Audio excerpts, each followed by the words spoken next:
This is Jeremy Wentworth-Stanley. I'm the fellow who has a hyphen in my name. The hyphen is silent, but I am anything but that. Sarah, we're going to have a discussion today that I shall start you on, and it's called The Beauty of Cracks.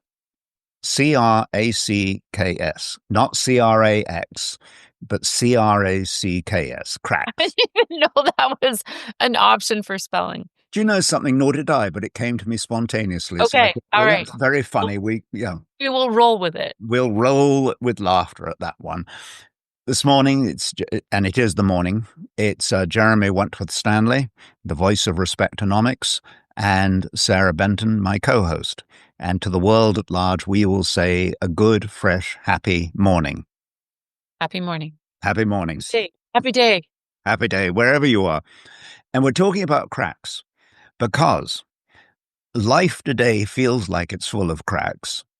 And we spend an inordinate amount of time trying to cement the gaps together and get them to disappear. And I want to start the conversation on a very different place, which is that it's I believe Japanese principle that when you have a beautiful vase or a cup, something porcelain, and it breaks. And by the way, have you ever broken a valuable cup or all the time? Mm-hmm. I think I might be known to be the clumsiest of the family. You couldn't be. That's because you are. Yep. I said of the family here. No, I know, but I was notorious for walking into walls and all that kind of stuff. Yeah. When I was at school, I even managed to fall through the sidewalk. Oh dear. Yeah, which is another story. I was just going to say that's maybe another podcast. But when we look at cracks, we honestly think there are two things we typically do. One is we ditch whatever has been broken, or we will try and fix it. Now, it's the fixing I want to talk about because the Japanese protocol is they will take, or this particular school of thinking discipline, takes the cup and it puts it back together again with a white paste that has been imbued with gold. So what in fact happens is this cup is vase, bowl is put together, and when it's all put together, you see this gold beading all the way around the cup. And there's two things about that gold beading. One is it is inherently very beautiful. You look at the shapes and the designs that go into fixing that crack, and it is a beautiful, beautiful composition. So that's the first thing. And the second thing is it's not embarrassed by the fact that the cup was broken. It is now fixed. There's no apology. Value. What's that? It still holds value. It still holds value in every sense. It holds itself together. And at the same time, of course, you can see that its original shape and so on has been remedied.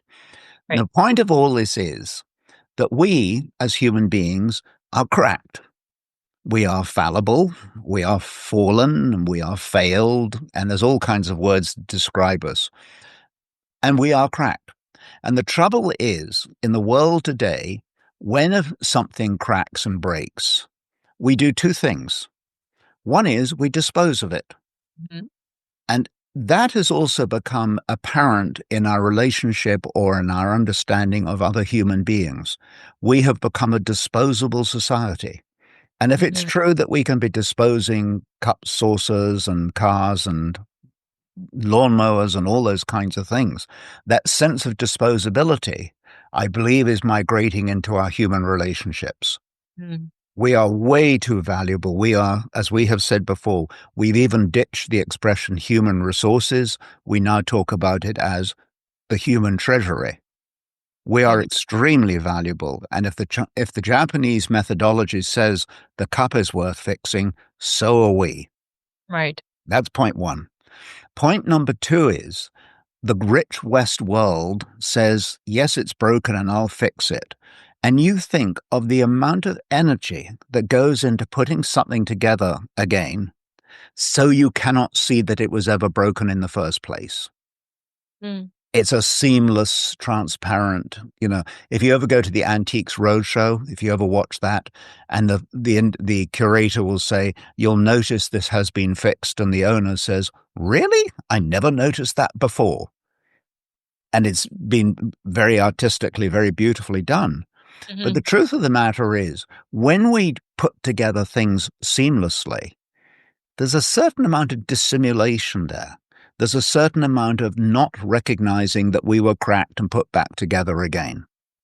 It may be too strong to say dishonest, but Hmm. it is misleading in the sense that if you were to say to somebody, yes, it's broken and it's been fixed, and we've used this technique to bring it together, we've agreed that that's a very beautiful representation. I think if I can share something as well, when we are repairing something or we are putting something back together again, Mm-hmm.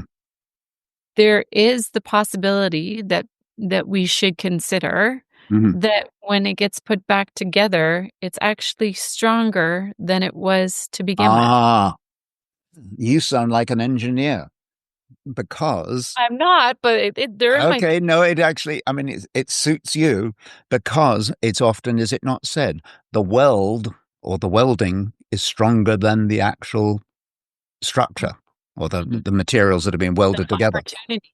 Yeah. So, no, I mean, you're absolutely right. Welding, putting things back together again can create a stronger relationship than we had before. Right. Number one. Number two. Number three.